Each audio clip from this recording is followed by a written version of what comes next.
ఇటీవల కేంద్ర రైల్వే శాఖ మంత్రి అశ్విని వైష్ణవ్ గారు ఒక సందర్భంలో మాట్లాడుతూ మన రాష్ట్ర ప్రభుత్వం అంటే ముఖ్యంగా జగన్మోహన్ రెడ్డి గారు విశాఖ రైల్వే జోన్కి భూమి కేటాయించి ఇవ్వలేదు. ఇచ్చుంటే మేము కంప్లీట్ చేసేవాళ్ళం, ఎందుకంటే మా దగ్గర నిధులు ఉన్నాయి, మాకు డిపిఆర్ కూడా రూపొందించబడి ఉంది. సో ఇక్కడ రాష్ట్ర ప్రభుత్వం దగ్గర నుంచి కోఆపరేషన్ లేదని చెప్పి చాలా స్పష్టంగా చెప్పారు. అయితే 10 సంవత్సరాలు అయిపోయింది విభజించి. నిన్న బడ్జెట్ ఇన్టర్మ్ బడ్జెట్ ప్రవేశపెట్టడం జరిగింది కేంద్ర ప్రభుత్వం. సో అక్కడైనా ఏదైనా కొంచెం వెసులుబాటు కింద మనకి ఏదైనా ఒక వార్త వస్తుందేమో ఏదో ఒక అంశం మీద అని వెయిట్ చేసాం. అయితే ప్రభుత్వం దగ్గర నుంచి పోరాటం లేనప్పుడు అక్కడి నుంచి ఏదో వస్తుంది అనుకోవడం కూడా అది మన భ్రమ. ఏదేమైనప్పటికీ ఇంకా మరి 10 సంవత్సరాలు అయిపోయినాయి కదా, మరి మనకి అష్యూరెన్స్ ఇచ్చింది 10 సంవత్సరాలకే కదా. సో ఇప్పుడు మరి నెరవేరలేదు, ఏంటి మన పరిస్థితి? ఓ పక్కన జగన్మోహన్ రెడ్డి గారేమో కేసుల రీత్యా లొంగిపోతున్నాడు, మరో పక్క నుండి కేంద్ర ప్రభుత్వం కూడా ఇంకా లొంగిపోతున్నప్పుడు అడగినప్పుడు ఇంక మనకేటి అనే విధంగా వాళ్ళు కూడా వ్యవహరిస్తున్నారు. ప్రజలు కూడా మరి ఆలోచించట్లేదు. పక్క రాష్ట్రాలకు వెళ్ళి అలవాటైపోయింది, మళ్ళీ సంక్రాంతికి రావడం, మళ్ళీ సంక్రాంతికి వెళ్ళిపోవడం, ఇదొక వాళ్ళకి అటు ఇటు తిరుగుతూ అదొక ఎంజాయ్ చేస్తున్నారు. కానీ రాష్ట్రం నాశనం అయింది. ఎంతో మేధావులు ఉన్న ప్రాంతం మంది, ఎంతో అభివృద్ధి చేసిన ప్రజానీకం మంది, అన్నీ మర్చిపోయారు. సో మీరేమంటారు దీని మీద? ఓవరాల్గా మరి 10 సంవత్సరాల విభజన పూర్తి అయిపోయింది కదా, మరి మీరేమంటారు దీని మీద? సుబ్బు, మనకి గ్రామాల్లో ఒక సామెత ఉంది. సామెత కాదు, చాలా పాపులర్ కొటేషన్ అది. అడగందే అమ్మైనా పెట్టదు అంటారు. ప్రతి ప్రభుత్వం ప్రతి సంవత్సరం కేంద్ర బడ్జెట్ రూపొందించే ముందు రాష్ట్రానికి సంబంధించిన ఏ అంశాలు కేంద్ర ప్రభుత్వం నుంచి అపరిష్కృతంగా ఉన్నాయి, ఏ అంశాలను కేంద్ర ప్రభుత్వం నుంచి సాధించుకోవాలి అని చెప్పని ముందుగా కొంత ఎక్సర్సైజ్ చేసి అధికారులతో మేధోమథనం చేసి తమ రాష్ట్రానికి సంబంధించిన పార్లమెంటు సభ్యులతో ఒక సమావేశం ఏర్పాటు చేసుకొని మన రాష్ట్రానికి సంబంధించి కేంద్ర ప్రభుత్వం దగ్గర ఈ అంశాలు అపరిష్కృతంగా ఉన్నాయి, స్టేట్ ఫస్ట్, మీరు రాజకీయాలకు అతీతంగా మీరందరూ కలిసికట్టుగా మన రాష్ట్ర హక్కుల సాధన కోసం మీరు పోరాడండి అని చెప్పని అన్ని రాజకీయ పక్షాలకు సంబంధించిన ఎంపీలతో ఒక సమావేశం ఏర్పాటు చేసే సాంప్రదాయం ఉండేది గతంలో. రాను రాను ఈ సాంప్రదాయాన్ని తిలోదకాలిచ్చారు.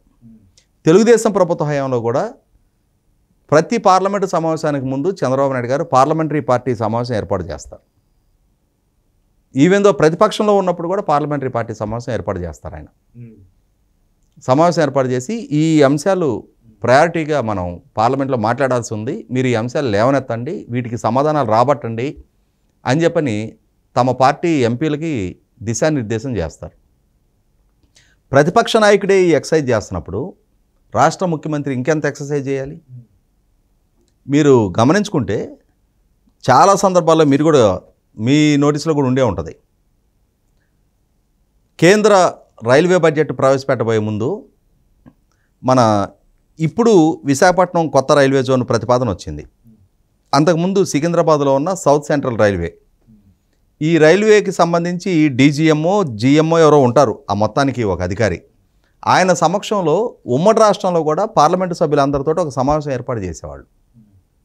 ఏర్పాటు చేసి మీ నియోజకవర్గాల పరిధిలో రైల్వేకి సంబంధించిన అంశాలు ఏమేమి ఉన్నాయి, ప్రతిపాదనలు ఇవ్వండి, బడ్జెట్ రూపొందించబోతున్నారు, మన ఈ సౌత్ సెంట్రల్ రైల్వేకి సంబంధించిన ప్రతిపాదనలు పంపిస్తాము అని చెప్పని పార్లమెంటు సభ్యులతోటి ఒక సమావేశం ఏర్పాటు చేసేవాళ్ళు. ఒక ముందస్తు ఎక్సర్సైజ్ జరిగేది, కానీ అసలు ఆ ప్రాసెసే ఎక్కడ కనపట్లా మనకి.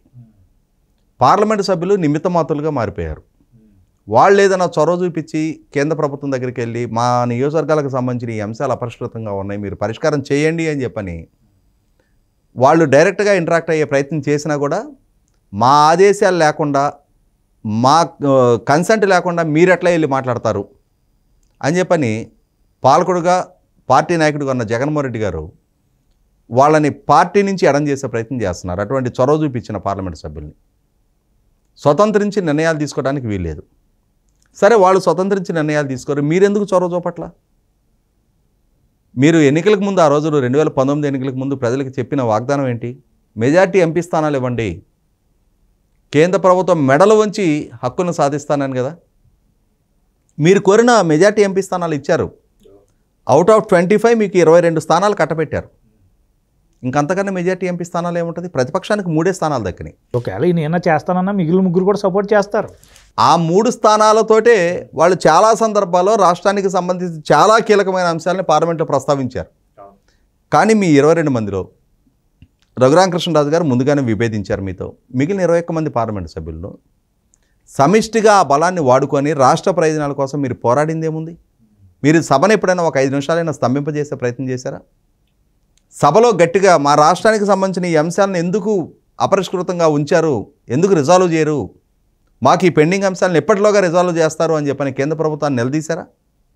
కనీసం ఆ దిశగా ప్రయత్నమైనా చేశారా?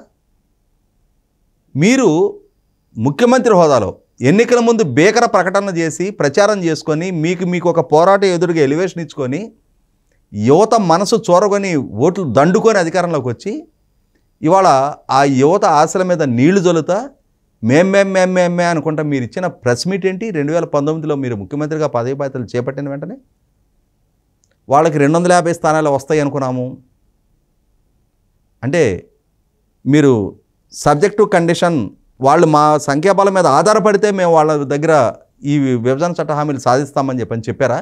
కాదే, నాకు ఎంపీ స్థానాలు ఇవ్వండి సాధిస్తానని చెప్పారు. కానీ వాళ్ళకే సరిపోని సంఖ్యాబలం వచ్చింది, మన సంఖ్యాబలం మీద ఆధారపడలేరు కాబట్టి వాళ్ళని ఇప్పుడు డిమాండ్ చేయలేకపోతున్నాం అని చెప్పని ఎక్స్క్యూజెస్ చెప్తారేంటి తర్వాత? అంటే 2019కి ముందు ఆ రోజు తెలుగుదేశం పార్టీ సంఖ్యాబలం మీద భారతీయ జనతా పార్టీ ఆధారపడి ఉందా? లేదే. ఆ రోజు కూడా వాళ్ళకి ఆన్ ఇట్స్ ఓన్ వాళ్ళ సొంత మెజార్టీ ఉంది. కానీ ఆ రోజు చంద్రబాబు నాయుడు గారిని మాత్రం ఒక అసమర్థుడిగా చిత్రీకరించారు, కేంద్ర ప్రభుత్వం దగ్గర సాగిలపడ్డ వ్యక్తిగా చిత్రీకరించారు. ఇవాళ అసలు సిసలు సాగిలపడ్డది మీరు. ఇవాళ ఒక నిస్సహాయుడిగా అసమర్థుడిగా మీ పరిపాలన కొనసాగుతుంది. ఎంత సిగ్గుచేటైన వ్యవహారం. ఇవాళ కేంద్ర రైల్వే శాఖ మంత్రి అశ్విని వైష్ణవ్ గారు రైల్వే జోను గురించి మమ్మల్ని ఎందుకు ప్రశ్నిస్తున్నారు, మీ రాష్ట్ర ప్రభుత్వాన్ని ప్రశ్నించండి, మేము డిపిఆర్ సిద్ధం చేసాం, బడ్జెట్ కేటాయింపులు జరుగున్నాయి, రాష్ట్ర ప్రభుత్వం తగిన భూమి కేటాయింపులు చెయ్యని పర్యవసానం మేము పనులు మొదలుపెట్టలేకపోతున్నామని చెప్తున్నారు. 5 సంవత్సరాల కాలం పూర్తవుతుంది, భూమి కేటాయింపులు చేసే తీరిక దొరకలేదా మీకు? ఇవాళ ఇంకా సిగ్గుపడాల్సిన వ్యవహారం ఏంటి అంటే అమరావతి రాజధాని. ఆ రాజధానికి రైల్వే కనెక్టివిటీ కోసం 2769 కోట్ల రూపాయలతోటి కేంద్ర ప్రభుత్వం ఆ రైల్వే లైన్కి అనుమతి ఇచ్చింది. అంటే గుంటూరు నుంచి అమరావతికి, అమరావతి నుంచి విజయవాడకి రైల్వే కనెక్టింగ్ కోసం. దానికి చేసిన కేటాయింపులు ఎంత తెలుసా? ఇప్పుడు ఈ బడ్జెట్లో 1000 రూపాయలు. మనం అంటే 2769 కోట్ల రూపాయల ప్రాజెక్టుకి 1000 రూపాయలు కేటాయింపులు కేంద్ర ప్రభుత్వం ఇవ్వడం జరిగింది అని అంటే కేంద్ర ప్రభుత్వానికి కనీసం ఆ ప్రాజెక్టుని కోల్డ్ స్టోరేజ్లో పెట్టడం ఇష్టం లేక టోకెన్గా అయినా సరే ఒక 1000 రూపాయలు వాళ్ళు కేటాయింపులు చేశారు. మీ సైడ్ నుంచి చొరవేది, మీ సైడ్ నుంచి రాష్ట్ర ప్రభుత్వ కాంపనెంట్ కంట్రిబ్యూషన్ ఇవ్వాల్సింది మీరు కేటాయించిన పర్యవసానంగా అది వాళ్ళ పనులు పురోగతి లేకపోవడానికి. ఇవాళ నడికుడి శ్రీకాళహస్తి రైల్వే లైన్ ఉంది, ఎప్పుడు పూర్తి కావాల్సిన రైల్వే లైన్ అది? మీ సైడ్ నుంచి కంట్రిబ్యూషన్ ఇవ్వని పర్యవసానం. ఇవాళ నరసాపురం కోటిపల్లి లైన్ ఉంది, జిఎంసి బాలయోగి గారు కేంద్ర మంత్రిగా కొనసాగిన రోజు నాటి నుంచి గత ప్రభుత్వ హయాంలోనే అది వేగం పుంజుకుంది. మళ్ళీ ఈ ప్రభుత్వ అధికారంలోకి వచ్చిన దగ్గర నుంచి చివరికి రామ్మోహన్ నాయుడు గారు అయ్యా మా రాష్ట్ర ప్రభుత్వం నుంచి కంట్రిబ్యూషన్ రాదు, దయతలిచి మీరన్న కానీ పూర్తి చేయండి అని చెప్పని కేంద్ర ప్రభుత్వాన్ని పార్లమెంట్ వేదిక అభ్యర్థించడం చూసాం మనం. ఇవాళ పాలకుడిగా రాష్ట్రానికి అన్యాయం చేస్తున్నారు, రాష్ట్ర ప్రజలకు అన్యాయం చేస్తున్నారు. నాయకుడిగా, ముఖ్యమంత్రిగా మీ నిస్సహాయతతోటి, మీ మీద ఉన్న వ్యక్తిగత బలహీనలతోటి, మీ మీద ఉన్న పుట్టిన కేసులతోటి, మిమ్మల్ని తరుముకుంటా వస్తున్న విచారణల నేపథ్యంలో కేంద్ర ప్రభుత్వాన్ని గట్టిగా నిలదీసి రాష్ట్ర హక్కుల కోసం పోరాడితే వాళ్ళ ఆగ్రహానికి గురైతే ఎదురుగాబోయే పరిస్థితులు, పరిణామాలు ఏంటనేది నిద్రలో కూడా గుర్తుకొస్తున్నాయి కాబట్టి, కళ్ళలో కూడా అవే తలంపుకొస్తున్నాయి కాబట్టి గతంలో 16 నెలల జైలు జీవిత చరిత్ర నిత్యం స్ఫురణకు వస్తుంది కాబట్టి ఇవాళ మళ్ళీ అది ఎక్కడ రిపీట్ అవుద్దని చెప్పని 5 కోట్ల మంది ప్రజల్ని బలిపీఠం ఎక్కిస్తూ ఉన్నారు. వాళ్ళ భవిష్యత్తు బలిపీఠం మీద పెడతా ఉన్నారు. మీకు చేత కాకపోతే, పరిపాలన చేయలేకపోతే, ఆ సమర్థత లేకపోతే ఆ పదవి నుంచి తప్పుకోండి. కానీ మీ కేసు నుంచి కాపాడబట్టడం కోసం, మీ ఆస్తులను కాపాడుకోవటం కోసం, మీ వందిమాగుదులకి పదవులు కట్టబెట్టుకోవటం కోసం, వనరుల లూటీ కోసం ఒక అరాచకత్వాన్ని ఇవాళ రాష్ట్రం మీద ప్రదర్శిస్తా పాలకుడిగా ఇంత అధ్వానపు పనితీరు కనపరిచిన పాలకుడిని రాష్ట్ర చరిత్రలో నా భూతో నా భవిష్యత్ ఇప్పటిదాకా చూడలేదు, భవిష్యత్తులో కూడా చూడబోరు. ఒకే ఒక్క జగన్మోహన్ రెడ్డి గారు. ఆయన్ని రీప్లేస్ చేయగలిగే ఇంకొక జగన్మోహన్ రెడ్డి రాబోడు.